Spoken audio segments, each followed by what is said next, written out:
جادك الغيث إذا الغيث هما يا زمان الوصل بالأندلس لم يكن وصلك إلا حلما في الكرى أو خلصة المختلس جادك الغيث إذا الغيث هما يا زمان الوصل بالأندلس لم يكن وصلك إلا حلما في الكرى أو خلصة المختلس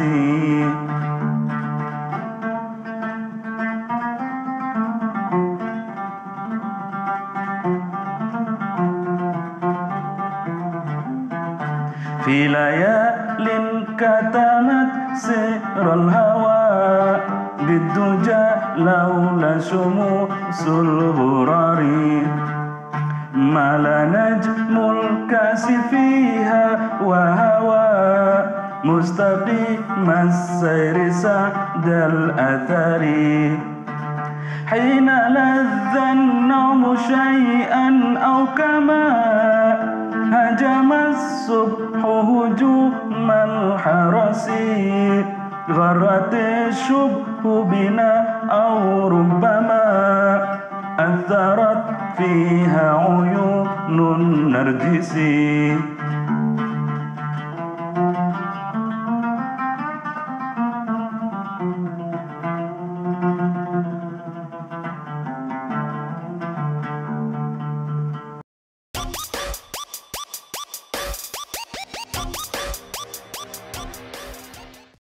Saya mau nanya, Kiai, itu pengarangnya siapa, Kiai?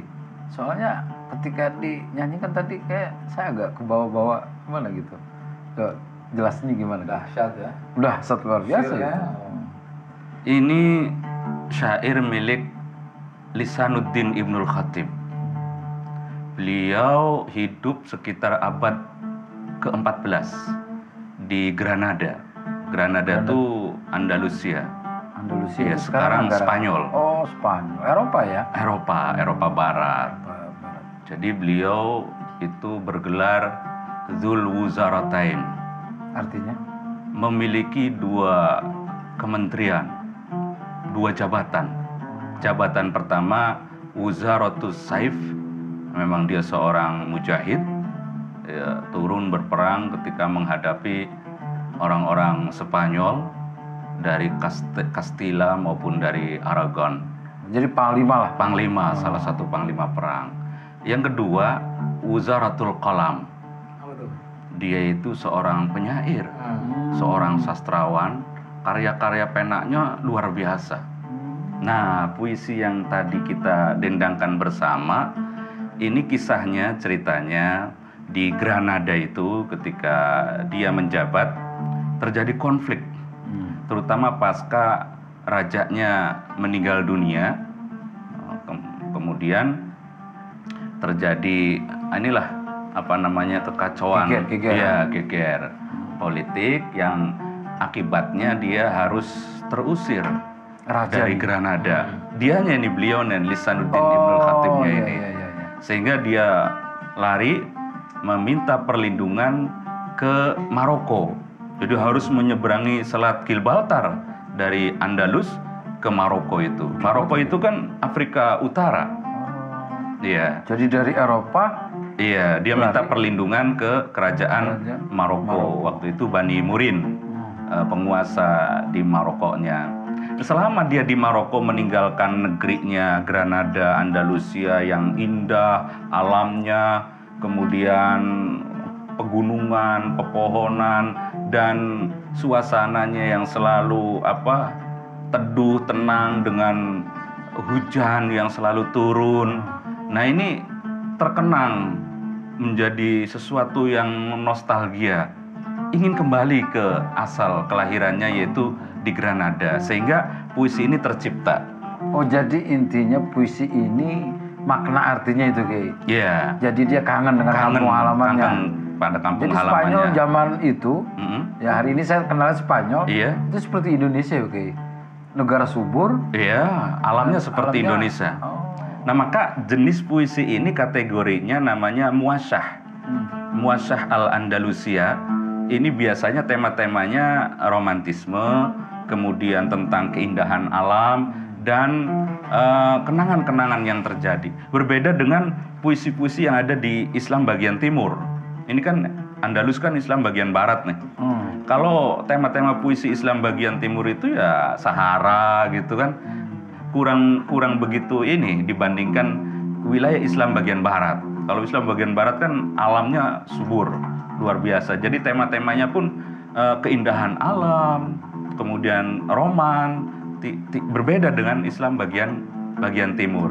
Nah, jenis puisi ini sebenarnya keluar dari pakem dalam sastra-sastra Arab ya. Karena sastra-sastra Arab, puisi-puisi itu kan menggunakan pakem bahar yang diciptakan oleh Imam Khalil Ahmad Al-Farahidi.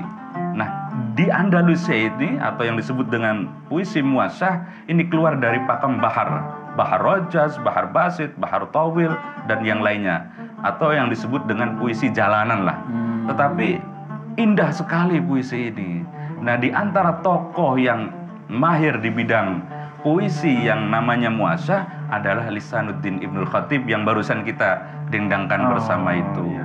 Kayak tadi kayak bilang ada apa Islam Barat dan Islam nggak wilayahnya. Wilayah. Al-Masyriq wal Maghrib. Oh gitu. Itu Masyriq itu hari ini mungkin buat orang awam itu negara mana aja sih? Dan Spanyol itu kan dulu ternyata bagian dari negara wilayah Islam. Wilayah Islam. Iya. Kalau disebut negara mana aja sekarang hari ini? Oke. Kalau disebut Al-Maghrib Al-Arabi Al-Islami itu mulai dari Afrika Utara, Libya, Tunisia, Aljazair, Maroko, itu disebut Al-Maghribil Adna, wilayah Islam bagian barat yang dekat. Nah, ada lagi Al-Maghribil Aqsa, wilayah Islam bagian barat yang jauh, ya sampai ke Eropa Timur, ke Eropa Barat. Apa aja tuh, Ki? Andalusia itu Spanyol. wilayah, ya sekarang Spanyol Raya. Dulu namanya Andalusia, Al-Andalusia.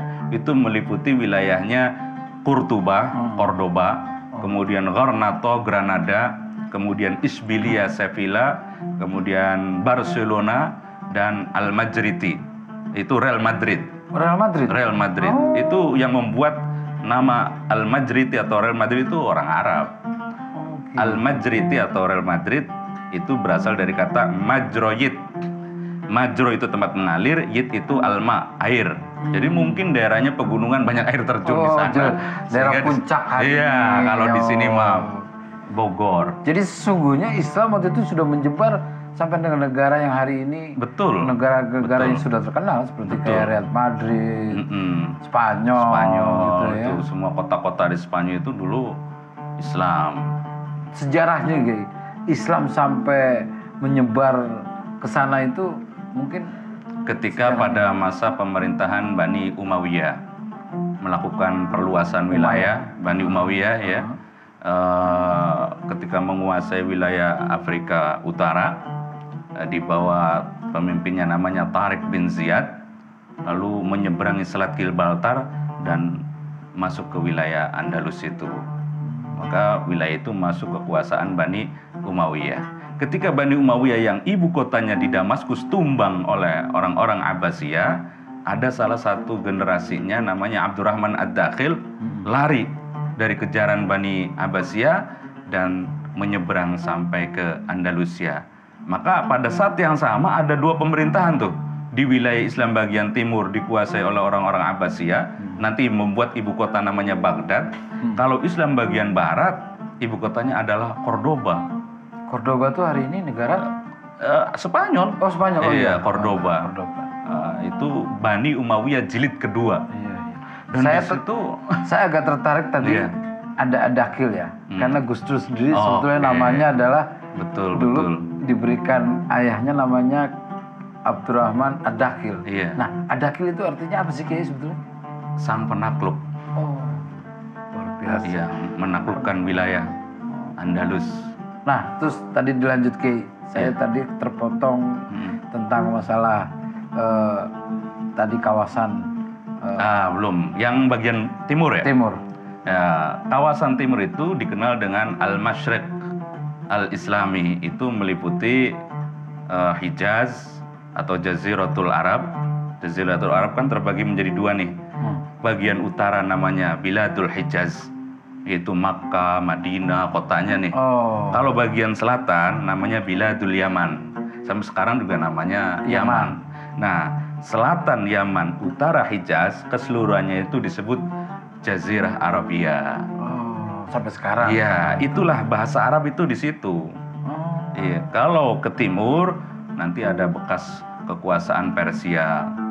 Apa aja tuh negaranya?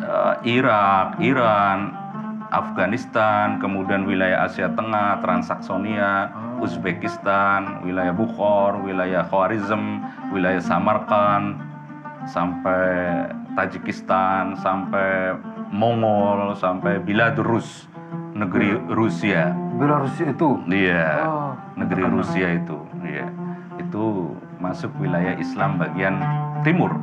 Dan di antara wilayah Islam bagian timur dan barat memiliki tokoh ilmuwan yang banyak luar biasa yang menciptakan ilmu-ilmu pengetahuan pada abad-abad itu. Jadi pada abad tersebut bahwa sesungguhnya penemu-penemu itu lahir dari banyak lahir. Tokoh Muslim ya. Betul. Yang hari ini mungkin masih berguna atau dikembangkan. Iya, betul. Salah satunya siapa Ki? Misalkan kita mengambil contoh Islam bagian timur, ada tokoh yang hidup pada zaman dinasti Abbasiyah, terutama pada kekhilafahan Al-Ma'mun. Iya, ini dari keluarga Abbasiyah. Al-Ma'mun putranya Harun Ar-Rasyid. Di situ ada lembaga riset yang luar biasa. Abad keberapa tuh Ki itu? Itu sekitar abad keberapa kalau abad 8 mungkin. 8. Abad 8 atau abad berapa ya? Nah, ada tokoh namanya Muhammad bin Musa Al-Khwarizmi. Beliau menciptakan ilmu namanya ilmu Jabar wal Muqabalah. Tujuannya diciptakan ilmu itu untuk memudahkan transaksi bisnis, perhitungan waris, memudahkan umat Islam lah dalam perekonomian. Sehingga jadi, ilmu hitung-hitungan kali itu ya aljabar. Iya, atau yang sekarang zaman modern dikenal dengan algoritma. Matematika. Algoritma itu dari kata Al-Khwarizmi. Itu berada di wilayah Islam bagian timur. Jadi tokoh Muslim itu? Tokoh Muslim. Algoritma pencipta yang sekarang kita merasakan. Kita pakai komputer, pakai HP, pakai semua tidak lepas dari letak jadi dasarnya. Dasar hari ini yang kita pakai, apakah itu handphone ataukah barangkali teknologi yang maju hari ini, itu berasal dari temuan beliau, dari Muhammad bin Musa. Banyak tidak hanya Al-Khwarizmi ya, tokoh-tokoh yang lainnya banyak sekali yang menciptakan ilmu-ilmu pengetahuan itu. Tapi gini guys, sebetulnya kan bahwa sesungguhnya ilmu itu ditemukan oleh tokoh-tokoh Muslim kita ya. Tapi kenapa hari ini kemajuan teknologi itu kok kecenderungan ada di dunia barat yang notabene-nya non Muslim?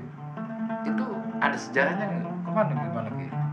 Iya, ketika umat Islam melemah dari sisi politik, maka mungkin kita batasi atau kita tentukan di masa Ibnu Khaldun abad 14. Ini mungkin ulama terakhir, tokoh hebat di dalam sejarah peradaban Islam.